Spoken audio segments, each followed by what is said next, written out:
Great to see you here again. In this new video I will talk about the critical path. I'm going to explain how the critical path method works and what is important for you to understand. Of course, this is just an overview. I'm just showing you what this is about.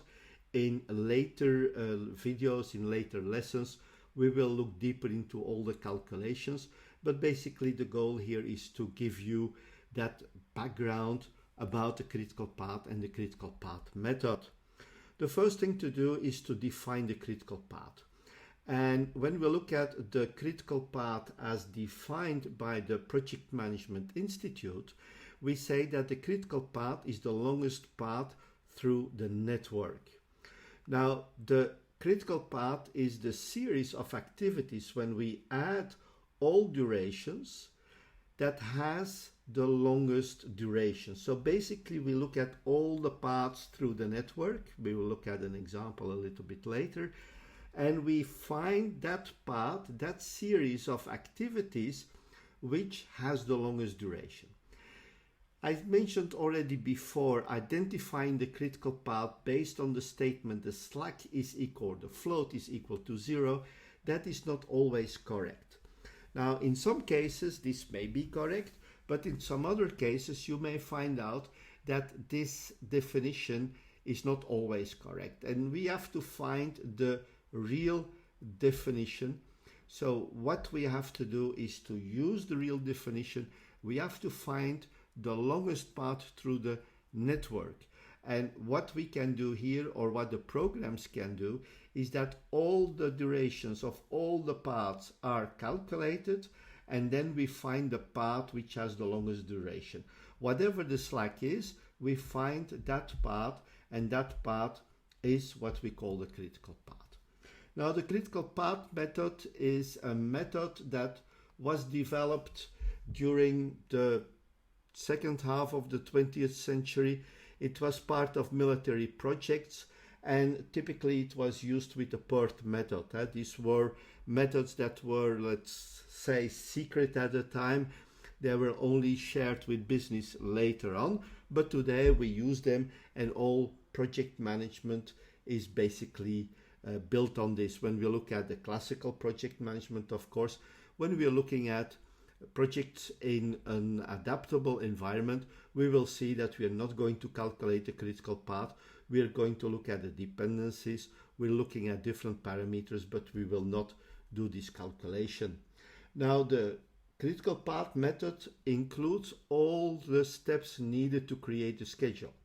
So we have to identify the duration of the activities. We have to find all the precedences. We have to draw the network diagram, and then we have to calculate everything. Now, the original method on which the critical path method was used was the PERT method, and it has been, let's say, also applied on the precedence diagramming method, which is an activity on the node method.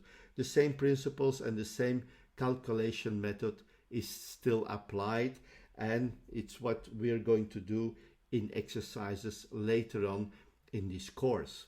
When we look at the critical path method, we have to complete the following steps. First of all, we must list all the activities to complete a project. We have to find out what are those activities, and then we have to, next step is to identify how long these activities take. What is the duration of the activities? Once we have all these, we identify all the activities and we create the precedence diagram. I mean, we identify the precedence information of the activities and we create that precedence diagram. We calculate the forward pass. We find here the early start and the early finish. Then we complete the backward pass and find the late start and the late finish. And then we calculate the slack. And the final step is to identify the longest path, which is in fact the critical path. Let's have a look at the forward pass. Here we see the forward pass is done from left to right. We see that on the top we have the early start and the early finish. So when we end this forward pass, we see that we have identified for all the activities the early start and the early finish. And let's have a look at some of those examples. Here we start the calculation by 1. Later we will see that some people prefer to start from 0, but basically the results are the same. So activity A starts on day 1, has a duration of 2 days, so finishes at 2, and the follow-up activities C and D can only finish or start after 2 is completed, which means 2 plus 1 is 3, so they will start on the 3rd day. And we do this for all the different parts, and we can also identify the early start and the duration of the project, which in this case is 12 days or 12 periods. Now we start from the back and we start from 12. We start from the duration of the project, which is 12 periods. But be careful when you do the backward pass, when you calculate back, you see that we start from the end time of the project, which is 12 periods.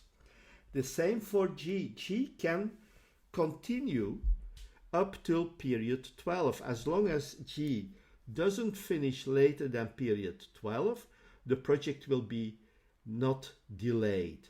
So basically now we find the late start during the backward pass, and once we have those, we can calculate the slack. And we see here a path with slack 0, B, E, and H. Now when we look at the duration of all these paths, and you can calculate that yourself, for example, ACG is 8 periods, ADG is 7 periods, and so on. And when you compare all of them, you will see that BEH is the longest path with a duration of 12, which is then also our critical path. Now in this case, you see that the critical path is the same path that has slack equal to 0. And that's because the early finish date of the end of the project to 12 periods is equal to the late finish time. If those two are the same in that specific case, you can say that the critical path also has slack 0. But be aware, the official definition of the critical path is the longest path through the network. So that was the information about the critical path. You have some more information about this. We will continue with this later, and we will do some exercises step by step so that you become a specialist in these calculations. And these are quite important for you being a project manager or working in a project management environment, because these are some of the fundamentals of project management.